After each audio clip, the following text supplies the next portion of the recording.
Cameraman here, folks! Doing my running around on a Sunday. Just went to the grocery store. Got rained on like crazy. Dropping some clothes in the bin. I'm probably putting thousands and thousands of dollars worth of clothes in that bin. But it's all good stuff, and whoever can use it, I'm glad. You know, the kids outgrow stuff. That's what you do. Can't keep it forever. But my wife, if you guys ever have any young kids out there, buy the good stuff. You want to know why? Because you lend it to your friends. It's a hand-me-down, but you end up getting it back when you... I'll explain how it works. What you do is you get good stuff that lasts, okay? And when your friend has a kid, you go over with a bag of clothes and say, listen, I got a ton of stuff here, but do me a favor. If it gets, you know, a stain on it, get the stain out and you give it back. Because the stuff is so good that the kids don't wear it for long, and you rotate it to 5 different families. And you know what'll happen? You'll end up having another kid. You'll end up getting them back. But that's how it goes with the clothes. But anyway, somebody wanted me to do a story time about the crash of 08, the mortgage crisis, and all that stuff that went on. And yeah, it's actually a pretty good story time I could give you guys, and just to let you know, because we're going through something very similar right now, except this is worse. Okay, me and Stuntman, as you guys know, are car dealers. Okay, knee deep in it, neck deep in this shit. Okay, for years, probably going on 30 years. Okay, since we're young guys, and you name it, we've done it in the car business. Only legal, nothing illegal. So, and I'm dead serious, because if we were crooks and doing things illegal, we would have got busted 15 times over, and I have stories about that, how it could have happened, but it didn't, because we were legit. You know what? I'll start with that story time real quick. Me and Stuntman are in front of our father's house, okay? We had his house loaded. He wanted to kill us, and my mother too. More my mother, because we had my father working for us. He was flipping cars for us. He was a lunatic, man. He used to call us up, yeah, man, I sold 2. Oh shit, you know, be like, good for you. You know, he'd be all pumped up. Kept him young, you know. But so we're outside, and we're messing around with a bunch of cars, and you know, we're getting organized, and I think we might have had a beef with a customer. You know, a lot of times these customers, they get ridiculous, and you got to tell them, listen, man, you better kick some rocks, because, you know, I'm not giving you $5,000 back when I sold you the car for $1,000. You're crazy. I mean, it happens, you know. But what happened was, it's winter time, and we're doing brakes on like some Subaru piece of shit. We're greasy, it's freezing, we had no business doing it. We should have just gave it to our mechanic, but we were slow, whatever. Next thing you know, we see a minivan with tinted windows roll up. So we're like, you know, you gotta have your eyes open, man. Big time in Queens, right? So, boom, pop, pop, pop, 4 doors open up. I'm like, oh shit, the 2 sliders and the 2 front doors. These big jacked up dudes get out. And we were young, we were probably, I don't know, man, late 20s. That's young for us. A lot of you guys are going, young, that's old. I'm 18. No, we were young. So 4 dudes get out. Bang, they pop the detective shields out. Gold shields. I'm like, fuck. Go, how you doing? How you doing, officers? And listen, when you're not doing anything wrong, you really have nothing to worry about. You know, we just weren't. So the guy's like, yeah, what's up, fellas? What's going on over here? What the fuck are you doing? I said, no, we're putting brakes in this Subaru. That was perfect, because they're looking at us going, if these poor slobs are putting brakes in this fucking 15-year-old Subaru, it might have been one of our hoopties. We, you know, sent one of the workers to go to the store and pick up parts or whatever. They were probably right off the bat. Like, but now we have some expensive cars in the driveway. We got a crashed Mercedes. We got all kinds of stuff that's ridiculous. So, you know, in that situation, one guy should talk. So that was me. I said, what can I do for you guys? He goes, listen, we're auto crime. I said, okay. You know, he goes, we got a phone call that you guys are doing something with stolen cars out of this house. I'm like, no. He goes, well, let me ask you a question. He goes, you got titles for everything over here? I go, officer, I have a title for every single vehicle here. He goes, okay. Do you mind if I look around? I said, be my guest. Open any car, do whatever you want to do. Not a problem. As he's talking, the other guys are staring at us. They start looking up and down the block. I got cars everywhere. He goes, these yours, this yours, yours. I go, yeah. Titles for those? I go, 100%. I got them in a briefcase right now if you want to see them. It's not, it's all right. So they start walking around. Me and Stuntman are looking at each other. My worker's shitting his pants. I'm like, you got nothing to worry about. There's nothing wrong going on over here.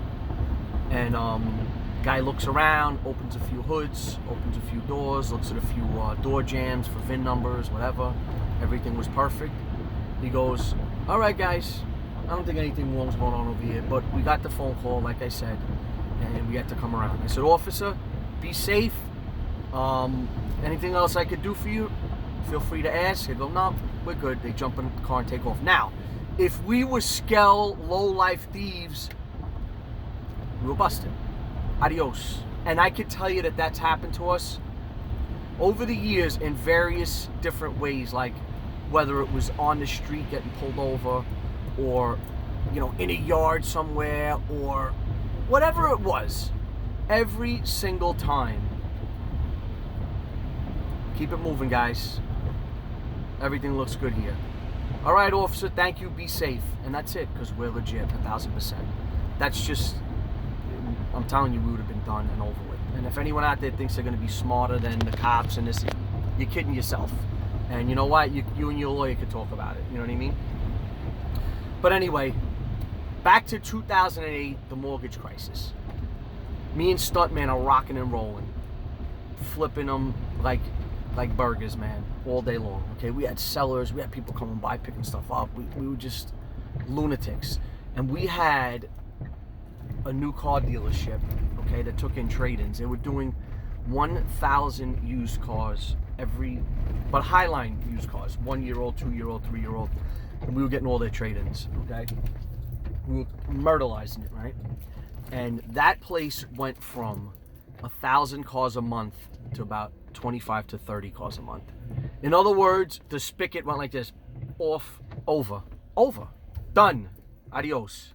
So a lot of you guys I know right now are going through the same thing with work, or maybe you're any kind of business you might own and it's shut down. Well, what do you do in those times? Because it happened to us,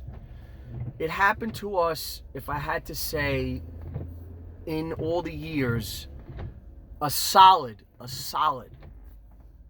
solid 4 times where it was like, it's over. You know, we're no longer making money. Or at least what we were making, we're not making it anymore. So, what do?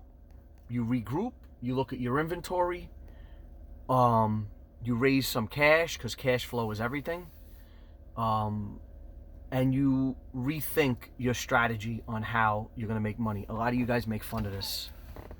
It's the wife's car. The wife's car. That's what I run around in on Sunday.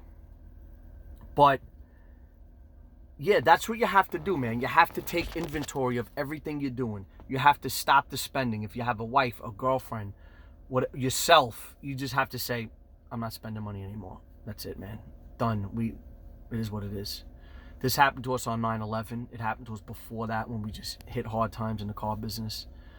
One time I lost my dealer's license when I was very young. It was a license out of New York, and it was crazy. But then we had 08, and now we have now, which sucks. It sucks, man. I mean, it sucks. But the more experience you have in what you do, or whatever business you're in, or whatever you're up to, the better you do in these situations. Because over the years, you figure out, like, for example, let's say Stuntman and me figured out 25 ways to make money with cars.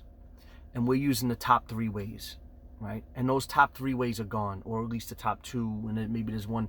Now you have to go back to what you used to do and what you probably don't want to do to make it happen, to put food on the table, to keep it flowing. You have to start talking to other guys you know in your business. Say, what are you guys doing? How are you doing? And share information. Tell them what you're doing to keep everything alive and to keep the money flowing.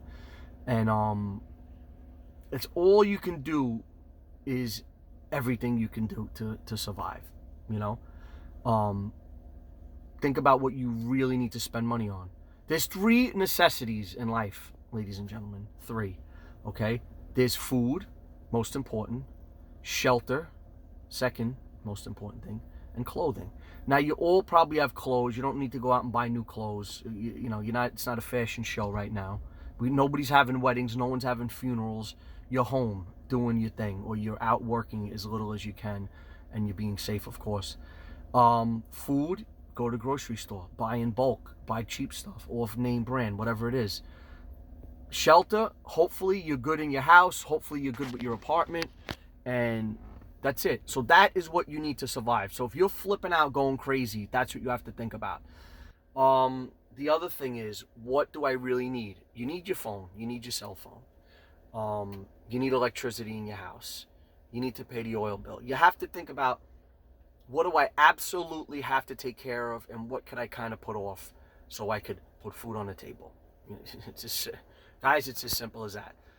But these are the way that me and Stuntman cope. This is how we do it. This is what we do. We strategize, and we're constantly together. People are like, why don't you split up? Because the two of us, some people say, oh, partners are for dancing. No. If you have a good partner or good partners, you will get through anything, because people look at me like I'm crazy again. Because what happens is, you put your heads together. And when one guy's thinking one way and another guy's thinking another way, you kind of meet in the middle. Or if you're both thinking a certain way, you have to say, are we thinking right now? And it's a strategy session from morning till night, every single day. That's what it is. And if you are by yourself, which, you know, I've been in the past, like a long time ago, you're always battling with yourself. You're always thinking. You're always on the couch. You're always thinking to yourself. And if you get an idea, you write it down. And, you know, you just, man, it's the way it is. But, like, you have to do right now whatever you can do. Whether you're starting scrapping, picking up scrap and bringing it to scrapyard, whatever you have to do to get that money flowing. But back in 2008, man, it sucked. When I tell you, man, we went to the dealership and the guy's like, got nothing. We're like, shit. So now we had to start doing all these kind of other crazy things. But now, what do you think Obama does? He starts cash for clunkers. So now I'm competing with the government. I have the government saying, we'll give you $5,000 worth of credit toward a new car. Where do you think all these older used cars went? They didn't go to me where they used to go. They went to cash for clunkers. And I'm looking at these cars, my mouth's watering, and I'm going, is he really blowing the motor on that car that I could have got $2,500 for, and I could have bought it off of him for $8, $9, $1,000, whatever? It was bad, man. You were just watching all these cars. But that lasted a good few months. And, you know, listen, we did what we had to do. We survived, because you're always going to survive. When you have to, you're going to survive. It's as simple as that. You just do what you got to do. You put your thinking cap on. But yeah, man, it was, it sucked. Back then, we went back to the drawing board and started to, you know, buy cars off of people that weren't looking to trade their cars in for a $5,000 credit. Because, all right, they're taking a lot of cars off the road, but there were people who can't afford a new car. So let's say that their car had a bad transmission, whatever it might have been. We were buying those and maybe reselling them something cheaper. You know, we do what we had to do, but you just readjust. And let me tell you something. When times are really good, this is when you learn that an older guy like me looks at a guy that's making, you know, a decent salary, and he blows it all on 2 brand new cars, a jet ski, and a boat. And I'm going, this guy's a moron. Because times like this, you wish you had that money. And everyone watching this right now can agree that you wish you didn't go out and get stupid and lease it. You know, listen, I'm glad I didn't do a lot of things that might have ran through my mind, that me and Stuntman might have looked at each other and said, hey, we could do this, we could do that. No, because when you have your own business, the last thing you ever want to do is put your hand out to somebody, because that shows that you failed. And a lot of having your own business is like a mental game of if you made it or not. Like, it's almost like a challenge of, I'm going to make it on my own. I'm going to do my own thing. And when you have to ask, it sucks. It's okay to ask for quick money. Like, listen, I need $4,000 or $5,000. I'm tapped out. I used to do it. I used to do it with my friends that had a lot of money. and be like, yeah, could you give me 5,000? Boom, right in the pocket. Give me 5,000. I have it back to you in 3 days. Boom, I'd sell out a bunch of cars, and because sometimes you don't want to miss making money because you tapped yourself out of cash, you know, but you don't want to do it out of desperation and weakness. You know what I mean? And that's doing it out of power. It's like, yo, I'm gonna be making myself another $3,000-4,000, man. Do me a favor, give me $5,000. Done. And I do it with my friends also, you know. But you don't ever want to show weakness. You don't ever want to feel weak when you're a businessman. You just, because you're doing it. It's not all about the money. The money's keeping score when you start getting a decent amount of money. But it's all about, you know, making your own way. You know, when you grew up and everybody around you told you you're gonna be a fucking idiot and a loser and a dope and a deadbeat, and you're never going to own a house, and you're never going to make it, you better go to college, you better go get a job working for somebody. Well, let me tell you something. The person that you're going to college for so you can get a job working for, that owns his own company, I guarantee you he probably didn't make it past the 10th grade. Those are just facts, okay? Yes, there are people that go to college. I'm not telling you don't go to college, but my point is that you don't have to go the traditional route. I mean, I took the hard way. I was having kids way before I should have, with no money. People looking at me going, what are you, out of your mind? And I did what I did. I don't have any regrets. I love my kids. I love my family. But I did it ass backwards. And I would do it the same way, because if I didn't, I would have been safe and I would have had my kids. And I don't want to be one of those guys, you know, that's, you know, 48 years old with a 1-year-old. You know, people do it and that's great, but I didn't want to do that. You know, I wanted to have my life when I wanted to have it. But it was never easy. We were always tried to be as smart as we could out there. And I pass it along to you guys, because I'm older than you guys. I know a lot of you guys look at me like me and Stuntman, like, you know, you're crazy uncles. But we're your crazy uncles that aren't stupid, that have been around. And, you know, and let me tell you something. I still, to this day, get advice from a few key guys that still tell me things that I should be doing. You know, so I'm not sitting up here like I know everything. I'm the smartest guy in the world and I'm a billionaire, because I'm far from it. But I always like to pass along the knowledge that we have from all the bumps and bruises and scrapes we got along the way. You know what I mean? About be smart, don't be stupid. Don't go try and do it the easy way and rob and steal, because you're going to end up in jail. That's why the jails are full of people, folks, for that reason. Anyway, you know, just a little something on how to get through times like this, because tough times don't last, tough people do. And I know you've probably heard it before, but it's true as a motherfucker. And every adversity, which is now, brings with it the seed of a greater or equivalent benefit. And that's the fact. Cameraman kicking some knowledge, folks. And I'm talking to you, not at you. You understand what I'm saying? I'm just giving you what we went through. You know what I mean? And hopefully you can learn from it and grow and do better. And I would hope that, you know, I get in the comments all the time, yo, you just got me psyched up to start my own business, man. One guy wrote, I got tears in my eyes, man, from that video you made about how you guys did it and how you started. And yeah, guys, I got the knowledge, man. I've been there, done that, and I'm still not done. And I'm still learning, and I'm going to learn till the day I die. It's as simple as that. Anyway, you guys are the best, man. Love you guys. 80-something thousand subscribers. The 100,000, we're going to be going crazy. We're going to be kicking some crazy videos coming up. You guys know that. We don't play out here. Neutral Drop, baby. Neutral Drop family. Love you guys.